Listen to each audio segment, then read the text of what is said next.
Good afternoon, everyone, and welcome. We are so excited you've joined us today for our webinar on how AI automation can help optimize surgical center workflows and boost revenue. My name is Tamar Martirosyan, and I'm the Senior Director of Growth Marketing here at Steer Health. I'm joining the session from New York City, and wherever you're joining us today, I hope you're having a wonderful day and staying safe. At Steer Health, over the years, we've had the privilege of working with so many different healthcare organizations, including orthopedic clinics and ASCs, and witnessing firsthand three very important struggles they are going through in today's economy. First of all, operational inefficiencies, challenges with scheduling, discharge processes, manual data entry and paperwork, and many, many more. Secondly, surgical centers are going through financial pressures with declining reimbursement rates and increasing costs. And finally, compliance and regulatory hurdles, including maintaining accurate patient data, ensuring data security, and much more. So I'm really excited to be moderating today's session and diving deep into how AI technology can effectively address these challenges. But before we start, let's do some quick introductions. We have an amazing panel of experts with us today. First up is Dr. Alejandro Badia, an orthopedics tent surgeon, founder and CMO of OrthoNow, and the author of Healthcare from the Trenches. Dr. Badia, would you like to tell us a bit about yourself? So yes, I'm an upper limb surgeon who settled in Miami about 30 years ago. I trained in New York mostly, and I started a hand surgery group, went on my own, and during that time realized there was a lot of inefficiencies in care delivery, particularly in orthopedics. So I founded something called OrthoNow, which is a network of orthopedic walk-in centers. And as you mentioned, I described some of these experiences and challenges in innovating in healthcare in my book called Healthcare from the Trenches. So I'm happy to join this forward-thinking webinar. Thank you. Thank you so much, Dr. Badia. We're so excited to have you. We also have Dr. Payam Farjoodi, a renowned orthopedic spine surgeon at Coastline Orthopaedics and the CMO at Ortho West. Dr. Farjoodi, welcome. Please share a few words about your background, please. Yes, thanks, Tamar, for having me, and thanks to Steer Health. I'm an orthopedic spine surgeon. I'm in a large multi-physician orthopedic group here in Southern California. I did my training back east in Baltimore, Maryland at Johns Hopkins, and have been out here since. We have a very large group. We have 7 surgeons, 15 providers in total, including PAs, and we have a very busy practice. So Steer has been a great tool for us in managing patient flow, patient interactions, and helping us really streamline our staffing process. So excited to be a part of the panel and happy to participate in give any insight that may be helpful to others. Wonderful. Thank you so much, Dr. Farjoodi. We're really very thankful for your time today. And finally, our very own CEO and founder of Steer Health, Sridhar Yerramreddy, is here with us. Sridhar, would you like to introduce yourself really quickly to our audience? Thank you, Tamar. And really grateful to Dr. Farjoodi and Dr. Badia for joining us in the seminar. So my name is Sridhar Yerramreddy, founder and CEO of Steer Health. And really, it's my pleasure to welcome everyone to today's webinar on optimizing surgical workflows and boosting revenue with AI. Just a bit about myself. I'm a technologist at heart, worked with several startups and enterprises, and my journey has always been centered around bringing efficiencies and growth through automation. Healthcare is a deep passion. Growing up in a family of physicians, my dad is a surgeon, mom is an obstetrician. I think at Steer Health, right, we are on a mission to really create more capacity to care by eliminating the busy work across perioperative workflows, allowing especially the surgeons, the staff, to focus on what matters most, right, delivering excellent patient care. As Tamar mentioned, we are fortunate to be deeply involved with our customers, working side by side with them in the trenches, automating, streamlining workflows from scheduling to pre-visit and post-visit, and how we reduce bottlenecks and create seamless experiences for everyone. So today, really excited to share insights from these experiences and see how explore how AI can help optimize some of these things and free up staff and help delight our patients and clinicians alike. Thanks, Sridhar. Thanks for the introduction. Well, for folks who just joined, we have a great session for you today. We have an amazing panel of experts, and we will be diving deep into how AI technology can effectively address current challenges in surgical center. Before we start, I just want to share a quick housekeeping note. Feel free to type your questions in our Q&A box. Just to keep ourselves on track, we'll have a dedicated session towards the end, and our speakers, of course, will address as many as possible. And if we don't do everything, we will make sure to follow up with you after the session. Also, we will be sharing the full recording of the session. So if for some reason you can't stay for the full duration, don't worry, we'll send the recording to you. Let's jump right in. Well, my first question is for you, Dr. Badia. In your amazing book, Healthcare from the Trenches, you talk about many battles of healthcare, one of them being inefficiencies in surgical departments. In your experience, how do disparate systems impact the patient experience? And if we talk about the effect it has on the financial health of a hospital, or in this case, in surgical centers, what do you think will happen if we don't address these inefficiencies? Yes, well, certainly we know that patients have a choice, and thanks to the internet and social media, et cetera, uh, patients are much more aware of what options they have. And what I feel is that hospital surgery, whether it be even outpatient departments, but hospitals in general, oftentimes have real challenges with efficiency.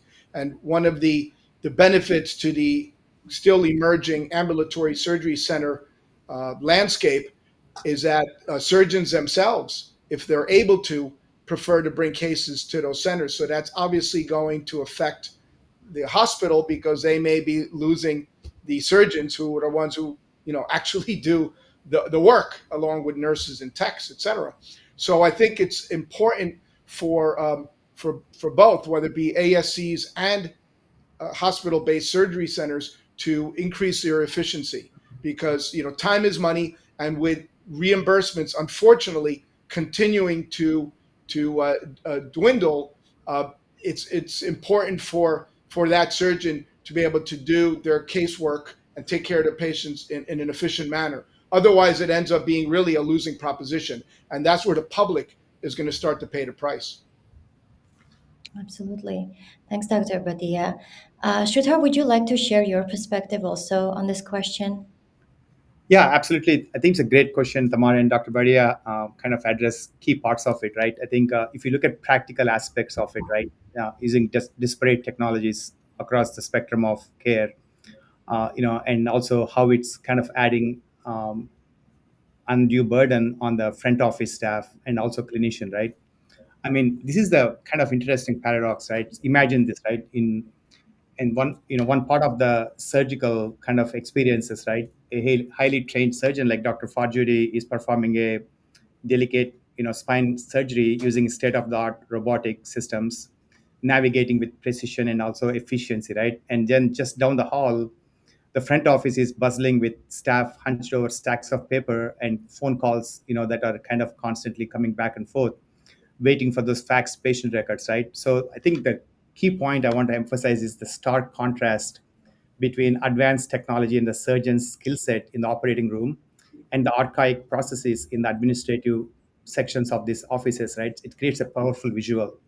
I think while advanced surgical procedures represent the pinnacle of modern medicine, the rest of the system is burdened by disconnected manual workflows. I think that's where really I think we come in. But if you take that pre-surgical as an example, right? If you look at a pre-surgical registration, the front office, from what we know, spends anywhere from 20 minutes to 45 minutes per patient manually gathering medical histories, verifying insurances, getting authorizations, completing forms, a process ripe with delays and errors, right? These inefficiencies don't just create bottlenecks. I think they also inflate labor costs, contribute to burnout, lost revenue opportunities. I think from scheduling to administrative errors, I think that's one of the key areas we focus on, where we streamline and automate the busy work. And I think today's technology, especially with machine learning and AI, I think we not only can collect this data more efficiently, but also calculate risk scores for the patients ahead of the visit and really help the surgeon and the surgeon staff to be more efficient. And this is where I think we are innovating, where we can augment these offices and then try to create that unified front office experiences for the patients and make it easy for staff. Thanks, Sridhar. I absolutely agree. Unified experiences, we're all patients, so that's what we're looking for and more personalized. Dr. Farjoodi, you are a very reputable orthopedic surgeon in Orange County, which is a very competitive market in California. I'm curious to know what benefits do you see in enhancing clinical workflows for growing your organization, and why is an online reputation so important in today's competitive landscape?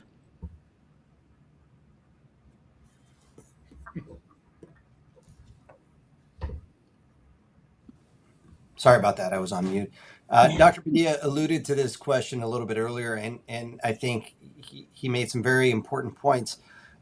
We're in an era now with patients having immediate access to a wealth of information regarding our outcomes, regarding our patient care, et cetera. So the reputation is going to be there online, whether you manage it or not. And so it's in our control to make sure that we're presenting ourselves with the best foot. The way I think of this is, 50 years ago, you would have a nice office and a nice sign outside to attract patients.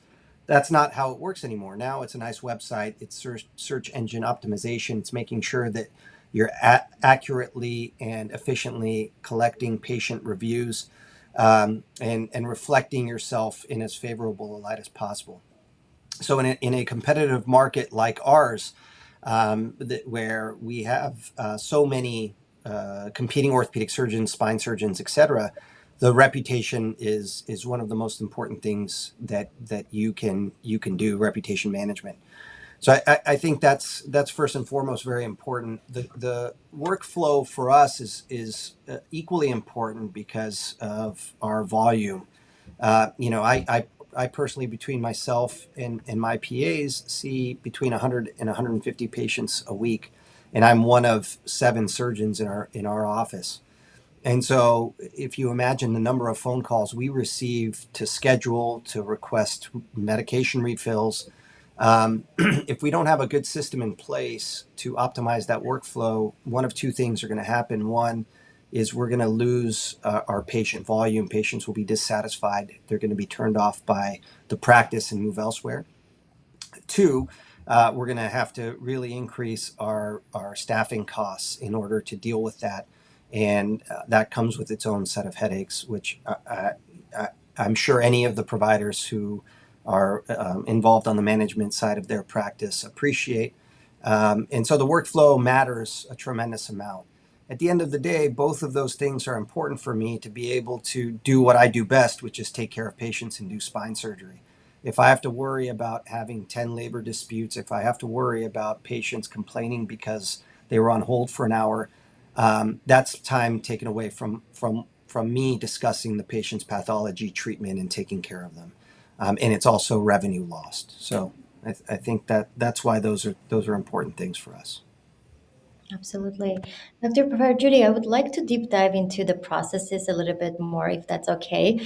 You've worked with Steer Health to implement technology to build Coastline's branding and reputation, but also to create a more consumer-like healthcare experience. Could you tell us a bit about the processes you have optimized with technology already and how they have made a difference when it comes to patient experiences? Yeah, so I think those are great questions. From our practice perspective, we have appreciated the need for technology for a long time, and so we have looked to implement various modalities to help us with that. One of the first things we did was really reputation management, and then we started looking into some of the other options out there. Our biggest challenge at the time was that we had to do this in a piecemeal fashion. You would have somebody who would say, hey, we're really good at website design and search engine optimization. And we would say, well, we need some help with reputation management. And they say, well, we don't really focus on that, but here's a different company that does. And then we needed, a way to interact with patients via text, so that our staff are not spending time calling patients to remind them of appointments, et cetera. And so we went back to our vendors and said, hey, we need this. And they would say, well, we don't really do that, but here's a company who does it. And before we knew it, we had 4 or 5 different companies trying to implement these things piecemeal.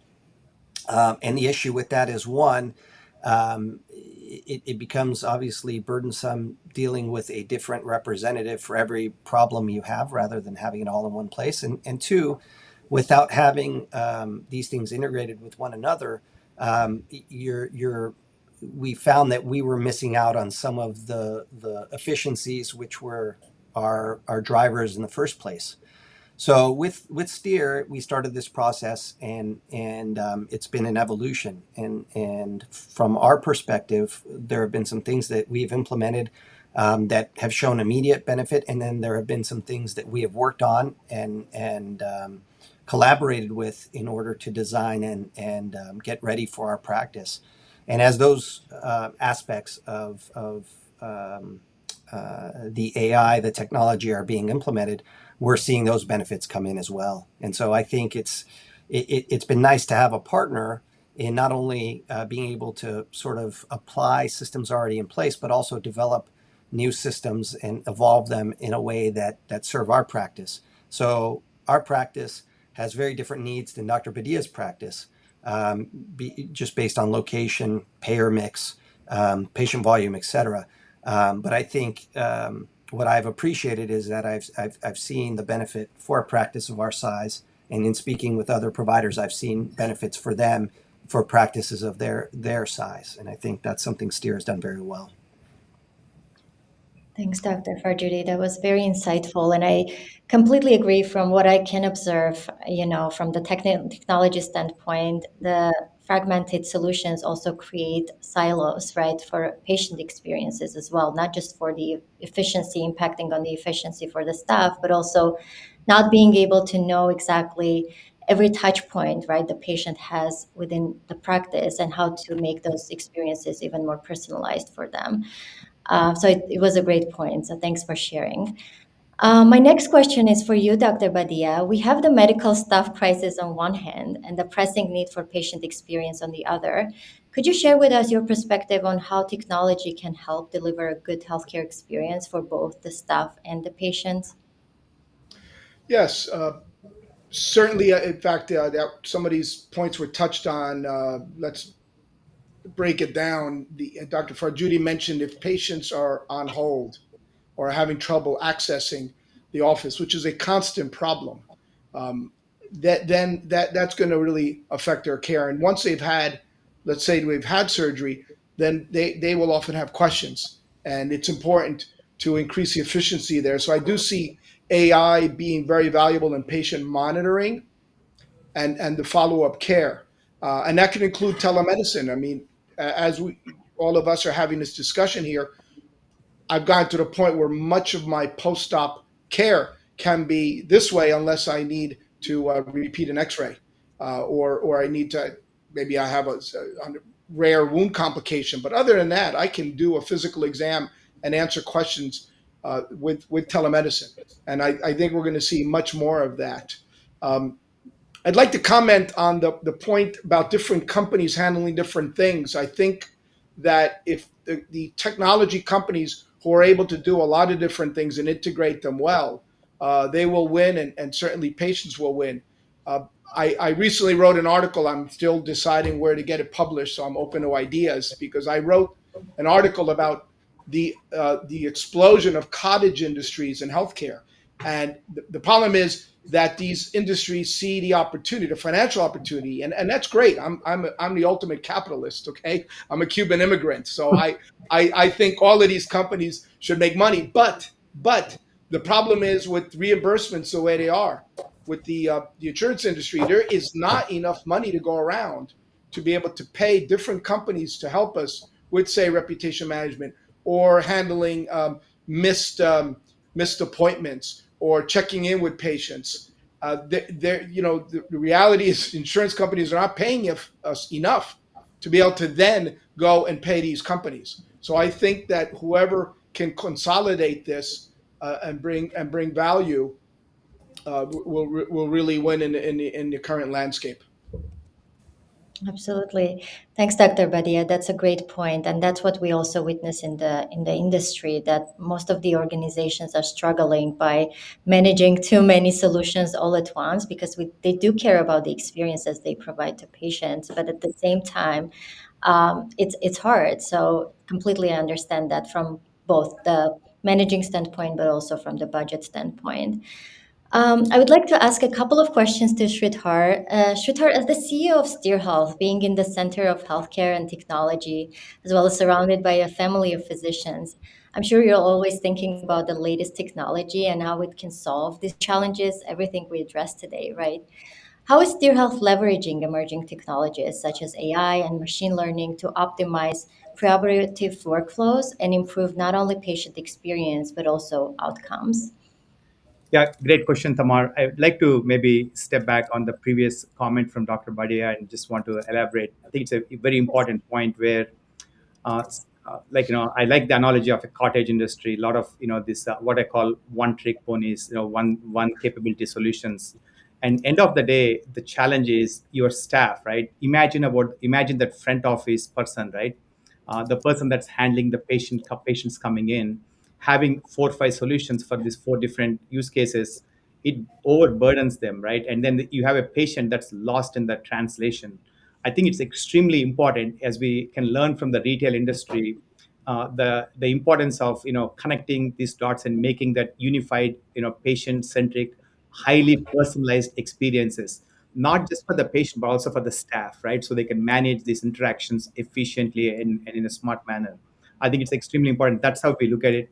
In terms of applying the technology, I think we are living in the greatest times. I think the AI and the machine learning capabilities that exist in 2024, right? It's Steer Health, as you know, we are using proven technologies with our small language models.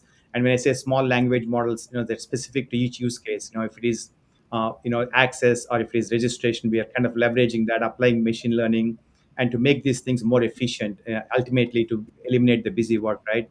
I'll give you a couple of examples, right? Imagine a patient, right, with severe knee pain, trying to book for an orthopedic appointment, right? Where we start with is really that first step, the digital discovery and access. Through our digital front door, patients can quickly discover our providers. Similar to platforms like ZocDoc, we make it easy for them to find them online, where the available providers are shown with real-time slots that are open for booking, whether it's for orthopedic procedure or acute care injury, orthopedic injury, right? This helps to bring them to the right point of care very efficiently, and thereby eliminating that phone tagging, calling the offices, staying on hold, and all of that, right? That's a big piece of it. The second area I want to highlight is, doing intelligent triage, right? Collecting as much data before the patient visit, making sure that there's clinical relevance and context that the surgeon might want to know before they come in, providing a lot of that, analyzing that information, I think, and providing possible differential diagnosis or potential complications, right? This allows the surgeon to be more efficient. So these are the machine learning capabilities that we have incorporated. So every patient that's coming in, we can collect the context and again make the surgeon to be extremely more efficient and practice on top of their license and not get into the busy work, right? So I think that's the second thing. This is where it translates to kind of providing the kind of more care capacity. At the end of the day, all of these things that we are doing on screen, we also have, obviously using the voice as a first class citizen. So for those people that don't have technology, they still can use phone and and still be able to do a lot of these things. Call centers and phone tagging is a big problem for all these surgical practices. So that's another area where we are really pioneering and have great success to date, where we have saved a significant number of, cutting down the wait times, but also eliminating the call abandonment to the highest level. So really excited what these things can bring in. End of the day, I think it's Steer Health. I think we are focusing really on how we can bring 15 to 20% improving overall efficiency of running a surgical practice, right? I think that's really what are some of the results we are seeing. Tamar, can I expand on that? Yeah, of course. Yeah. Let's go. So Sridhar mentioned in terms of being able to triage patients, and one of the problems I'm seeing is that with the fact that there's really going to be an upcoming crisis in terms of clinicians. I hate to use the word provider, so I'm going to say just clinicians. The fact is that we often deliver care in a really inefficient manner. So let me give you an example. Dr. Farjoodi would be a waste of his time to see people with what we call mechanical low back pain, right? Which is ubiquitous. 80% of human beings suffer from back pain at one point. Fortunately, most of them don't need his services. And the same with shoulder pain. I don't need to see every person with shoulder pain. So one of the things, one of the solutions that we've seen is this emergence of orthopedic walk-in centers. So the one that I developed called Ortho Now, self-explanatory, that will use technology, but in the end, technology alone will not solve the problem because a patient has to go somewhere, has to have an x-ray, has to have a physical exam that a robot still cannot do. So in the end, we have to use technology in an efficient care setting to then be able to triage, as mentioned before, to be able to see which one of those patients needs that sort of specialist. And you could look at that in all sectors of healthcare. Is that we have to literally change how we deliver that care, because otherwise there just is not enough resources out there for the amount of clinical problems that we experience in society. Absolutely. Thanks, Dr. Buddy. I think that was very important to highlight. And I completely agree with the statements from you and also from Sridhar that technology is just here to help, right? To supplement, not necessarily replace.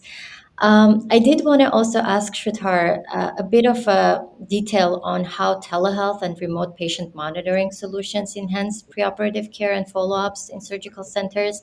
I think it might be very helpful for our audience. Yeah, absolutely. And I think telemedicine, also virtual care, right? They're, I think, integral to kind of what every patient is looking to get care today. And I personally feel it actually cuts down the barriers of care, right? So I know our customers get patients from across the state lines, where a patient from Utah is, requesting a second opinion on a spine surgery with one of our spine doctors and getting that, not only getting that second opinion, but also potentially scheduling that surgery. I think it plays a big role from the entire care spectrum, from care access to post surgical care as well. And I'll touch upon another use case, right, where if you look at the work that's involved in terms of a surgeon's surgical practices thing, is really the pre-surgical and also post-surgical. Post-surgical plays a lot of a critical role to make sure the patients are recovering at a pace that is most optimal, right? Now, I think where technology can augment in this post-surgical workflows is really using this what we call steer virtual agents, where the system knows very contextually deep about the patient medical history, their risk factors, and be able to check in on these patients and providing it a personalized outreach, and then escalating the ones that are really needed to the surgical surgeon's attention, or the surgical kind of assistant, to be able to get on a on-demand telemedicine call. I think it provides that connectivity tissue and also provides that relationship and trust. I think extends that trust, like between the surgeon and the patient. I think virtual care is here to stay. I think embracing that as a first class citizen, along with I think is important. I think technologies that make it easy for both the patient, staff, as well as the surgeon are extremely important here. Absolutely. Thanks, Sridhar. I would also love to hear from our speakers, Dr. Badia and Dr. Farjoodi, maybe some real world examples of how you use telehealth and remote patient monitoring. Dr. Badia, do you have any thoughts on that? Oh, absolutely. I seized telemedicine a good 5 years before the pandemic. So part of the reason is that living in Miami, I'm fortunate in that really my patient capture is largely from the Caribbean, Central America, Mexico, and even South America. So what I quickly realized is that for patients to get comfortable before they made this major decision about jumping on a plane to come see me to undergo a specific procedure, I'm able to assess their imaging studies, remotely. I use a particular platform where they download the plain X-rays, MRI, etc., and I'm able to then discuss it with them in a telemedicine platform where I can share the screen and point out the issue. So we already have a sort of a preoperative plan before they even get on a plane. And then the same thing when they leave, I have to do the follow up. So I'm able to do much of that remotely as long as I have good colleagues in that particular country. Particular in my case, hand therapists or physical therapists. So we're all using sort of technology together to really enhance the patient experience and increase efficiency. In fact, we're doing it more with our international patients than we are domestically. So the pandemic has changed that a bit for in a good way. People embrace a bit more now, say a Zoom call. But I can tell you it's a challenge in healthcare to introduce technology more with patients. For some reason, I tell them, use this app to on the app, you can let us know when you are coming to an ortho now so that we know you're coming with that ankle sprain or back pain. And yet they won't. But if I tell them about a wine app or or a dating app, then everybody listens. So we have to really the population has to really embrace technology, and I think that behooves us to educate them on the advantages. Absolutely. Love that, Dr. Badia. Thank you for addressing all the questions I had, but I think we have some questions from the audience, and I'm going to try to pull them from two different platforms that we're using for this webinar. And I would love to hear, of course, from our speakers. Uh, well, I have a significant amount of patients that back out of surgery last minute. How can technology help me with this problem? Um, this can be a great question for you, Dr. Farjoodi. Would you like to talk about that? Yeah, so I think that's a very valid question and a very valid problem, particularly when it comes to particulars of your patient population. And backing out of surgery is one of the most inefficient things for a surgeon. These surgeries to get through scheduling process, uh, interacting with the patient, communicating with their primary care doctor, ordering the preoperative workup, having them come in for their preoperative testing, scheduling the block time at the hospital or surgery center, having the instrumentation equipment vendors, anesthesiologists, all of that. So once we do all of that, if the patient backs out of surgery, unfortunately, that's wasted effort and energy, and it takes that time away from another patient who needs that surgery done. So it's something that we've dealt with, and it's something that is very, very frustrating. I think one of the keys to many of the patient issues we have is better communication. And I think one of the ways that Dr. Badia touched on, and what I've noticed in my practice, is that communication directly with patients. If a patient has a question about their surgery, right, and sometimes it's something as simple as, do I need to stop taking this medication? I forgot to ask. And they have to be on hold for an hour to get a hold of somebody and then wait a week to get a response. Well, the patient gets frustrated and says, well, if it's this way before surgery, I'm going to cancel and go somewhere else. So the communication matters, whether that's having a texting platform where the patients can communicate with the office, whether the office can reach out readily to the patient, remind them about the things that need to be done, remind them of the date of surgery, et cetera. That all goes a long way to reduce the cancellation rate. It allows the patient to communicate any questions, concerns that they may have that can be addressed readily and minimize the number of cancellations. That directly patient communication matters. There's also technology on the back end with regards to scheduling between our scheduler, the surgeon's schedule, the hospitals, et cetera. And so having a streamlined use of technology in order to collaborate with everybody and make sure everybody's on the same page helps a lot. And we've noticed a significant decrease in surgery cancellation rate after we've implemented some of these processes from a technology standpoint. Thanks, Dr. Farjoodi. I think that was very, very helpful. And no shows and last minute cancellations are costly also. So I'm glad to know that there are solutions that you incorporated. There's a question that I see actually on both platforms, very similar. So we're facing some pushback from the staff when it comes to introducing new technology. What strategies do you recommend to overcome the resistance, I guess, from the staff? Dr. Farjoodi, I know you've been a pioneer in adopting technology and you're a big advocate. Would you like to also address this question? Yeah, I've lived through this firsthand over the course of several years. So I think what I've realized is it's a collaborative effort with our team, and oftentimes as a clinician, what I think is necessary or important is not so much so from a processes standpoint, from a patient interaction and the back of the office standpoint. And so, what I've realized and what has helped tremendously is having my staff leadership take ownership and have some skin in the game. So we sit down, we talk about what we need, we go through the processes. They explain to me the workflow that they want to see and the reasons why, and then we talk it through. And once we've come up with a plan that works from the clinical side, from my perspective, it works from the administrative side, from my staff's perspective, then we have a target that we can come to our collaborators at Steer Health with and come up with a solution to those issues and concerns that come up. So I think the simple answer is have the staff involved. What I found is if you force something upon them and say, "Hey, I just signed us up for this great technology. It's awesome, and by the way, here it is. Go implement it."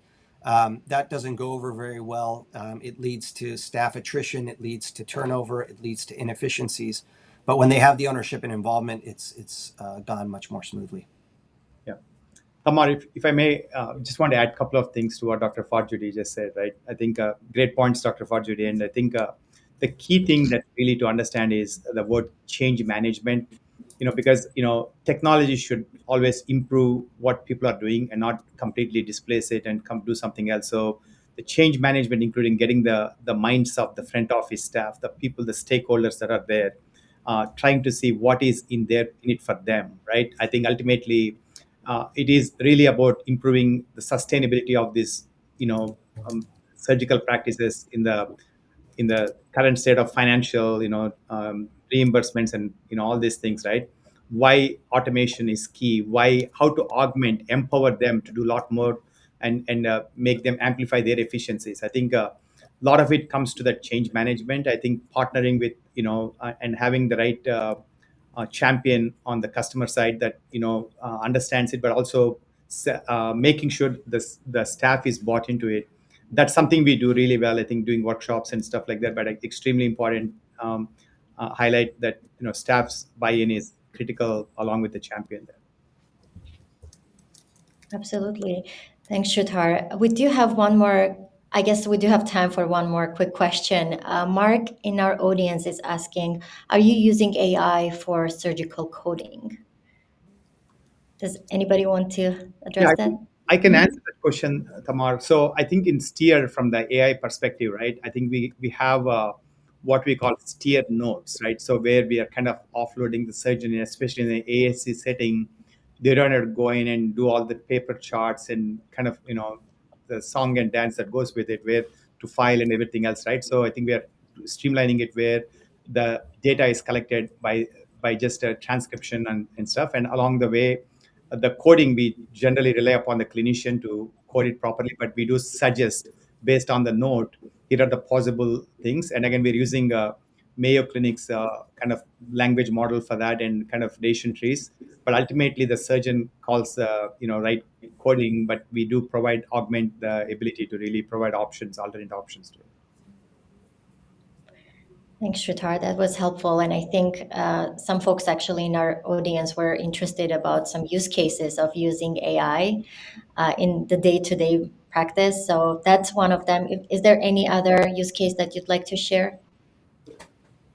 The use cases, I would say, like especially like if you were to take look at, there are like several use cases, but the top three I would say, one is I think simplifying the access, making it easy for people to book the appointment. So, for example, if someone is coming from an elbow issue, right, identifying and triaging what the situation is, and then routing them to like an ortho now for urgent care situations, or perhaps to a specialist, right, who really cares about it, but not wasting time for by not sending irrelevant cases. That's one use case. Second one, I think, is a big one, is really around insurance. Insurance companies kind of like lay a huge tax on these practices, right? From eligibility checks to pre-authorizations, all those things, right? So we use Vision AI, where we capture the ID of the insurance of the patient and their insurance card, and be able to call in real time to clearinghouses and get that real time eligibility checks, and even not only that, collect the co-pays. Now, what that does is downstream, you don't have claim denials. You are offloading all this manual work from the staff and creating much better, I call hygienic revenue collection, RCM processes, right? So it's huge opportunity for that use case. And the last one I would say is really more around, like, post surgical, check-ins. So I think those are the top use cases that comes to me when it comes to a surgical operational optimization. Wonderful. Thank you so much, Sridhar. And unfortunately, of course, we're running out of time, but we will make sure to follow up with some folks in our audience so that we address the questions. But this concludes today's session. This has been such a pleasure, Dr. Badia, Dr. Farjoodi, Sridhar. Really appreciate everything you've shared today, and I'm sure our audience has some great takeaways. And of course, thank you to our audience for making the time and joining the session. I hope you enjoyed it, and we would love to see you, in our next one, and just be part of our community. Please be sure to subscribe to our newsletters and definitely follow us on LinkedIn. We post educational content every day. And of course, we organize webinars like this when we invite experts in healthcare to share their experiences, different areas that we can really look into it and explore ways that AI technology can bring in value. And of course, if you're interested to learn more about Steer Health, please be sure to check out our website, steerhealth.io. And I believe we will have also a link posted here where you can schedule a dedicated session, a consultation, and learn more about how Steer Health's AI-powered solutions can help your surgical centers. Thanks again for your time. I hope you enjoyed the rest of your day and can't wait to see you in our next one. Thank you.